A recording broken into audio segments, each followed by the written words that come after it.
সিলেটের গোয়াইনঘাট থানার ডৌবাড়ী ইউনিয়ন পরিষদের চেয়ারম্যান ও উপজেলা আওয়ামী লীগের কৃষি বিষয়ক সম্পাদক, সাবেক সিলেট জেলা ছাত্রলীগের সহ-সভাপতি এম নিজাম উদ্দিনকে গ্রেপ্তার করেছে র্যাপিড অ্যাকশন ব্যাটালিয়ন ৯।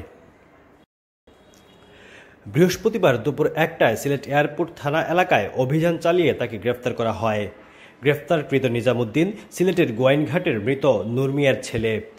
র্যাব ৯ সূত্রে জানা গেছে, তার বিরুদ্ধে সিলেট মেট্রোপলিটন পুলিশের কোতোয়ালি থানায় মামলা রয়েছে। বর্তমানে তাকে সংশ্লিষ্ট থানায় হস্তান্তরের কার্যক্রম প্রক্রিয়াধীন রয়েছে।